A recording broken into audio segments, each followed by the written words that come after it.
Souvent, les gens trouvent que les films et les séries, c'est dur à comprendre. Est-ce qu'il y a une raison pour ça?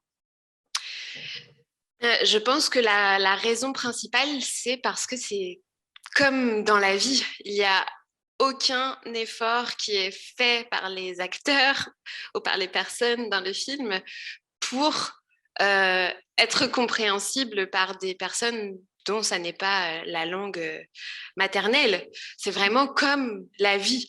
En plus, il y a les effets sonores, le bruit autour, Mhm.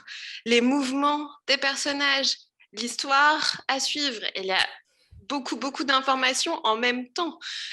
Parfois, les propos, ils sont pas forcément en accord avec l'image en plus, non? Donc, c'est beaucoup de choses à décrypter pour notre cerveau qui fait que ça peut être lourd, un peu Oui, frustrant parfois. ouais. Mais donc c'est normal. Faut pas Ouais. s'inquiéter si on Ah bah comprend non. pas tout. Mais même en fait, quand on réalise ce qui se passe dans notre langue natale, quand on regarde un film, il y a beaucoup de passages où en fait on n'entend pas vraiment ce qu'il dit, on comprend pas vraiment ce que dit l'acteur mot pour mot, mais on reconstitue parce qu'on a l'habitude, on connaît bien la langue, donc on refait le dialogue dans notre tête, mais on n'a pas entendu chaque mot. Bien Donc, sûr. si tu connais pas la langue, c'est sûr que c'est normal que tu sois pas capable de faire ça, en tout cas au Ouais. début. Ouais. Et même parfois des apprenants de niveau avancé avec certains films, ça reste compliqué. Donc, Mm. surtout, Astérix et Obélix et Cléopâtre, il y a tellement de références, d'humour ouais, c'est ça. Il y a en plus de ça, en plus, ouais, les références culturelles, toutes les choses que tu dois savoir, en plus de comprendre la langue, qui vont te permettre de comprendre l'histoire, quoi, enfin les dialogues. Donc c'est pas du tout une référence de votre niveau de français, quoi. Enfin, non. l'utilisez pas comme ça. Mm. Et une dernière chose aussi sur les dialogues, justement. Dans la vraie vie, il y a quand même un peu plus de un ou de. Là, les dialogues sont scénarisés, donc le- l'acteur ou l'actrice connaît son texte, le dit, mais c'est pas forcément représentatif de la vraie vie, sauf certains dialogues qui sont très travaillés pour être réels, réalistes. Dans certains films, surtout français, un peu style comédie française ou à l'ancienne, Ouais. les dialogues sont pas franchement réalistes parfois. Non, ouais, tout à fait. Ça va dépendre vraiment des films. Il y a des films où les dialogues sont très écrits, d'autres où il y a un peu plus d'improvisation, d'autres où aussi il y a un style qui est vraiment le parti pris est d'utiliser un style de dialogue, quoi, un style littéraire presque que tu vas insérer dans ton film, comme on a parlé ensemble de Portrait de la jeune fille en feu ou Vous pouvez le même voir des sur la chaîne. Quand l'interview sera prête, le lien sera là. voilà. Enfin, des films d'époque principalement, eux, ils vont avoir des dialogues très très serrés, mais il y a aussi beaucoup de films, je pense par exemple au film de Emmanuel Mouret, qui sont des films avec des dialogues très très écrits. Pour moi, c'est même un peu perturbant parce que j'ai du mal à rentrer dans les personnages parfois. Donc ça dépend vraiment, ouais, des films, tu as raison. Mhm. Ouais, donc voilà. Et ça, c'est une question qui peut être intéressante d'ailleurs, c'est comment on choisit les films ou les séries, et qu'est-ce qu'on a comme objectif, comment on les travaille, tout ça. C'est beaucoup de questions, mais peut-être comment on choisit ces films.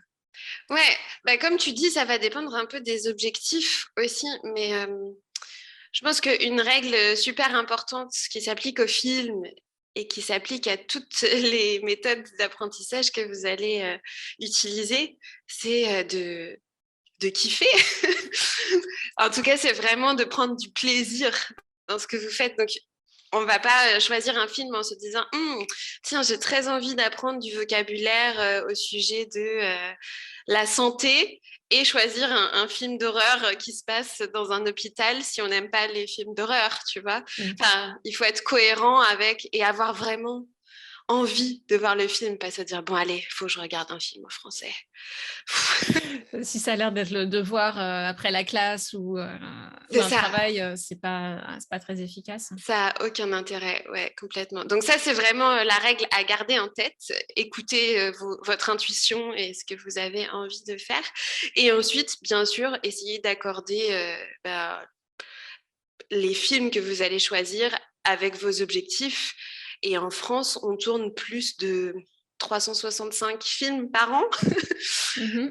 Donc, il y a du choix, il y a vraiment beaucoup de choix. Des fois, c'est un peu difficile. On peut s'aider peut-être des sites internet qui font des critiques, comme Sens Critique ou Letterboxd aussi, qui utilisent un peu des... Donc, peut-être pour voir si ce film, il va vraiment nous intéresser.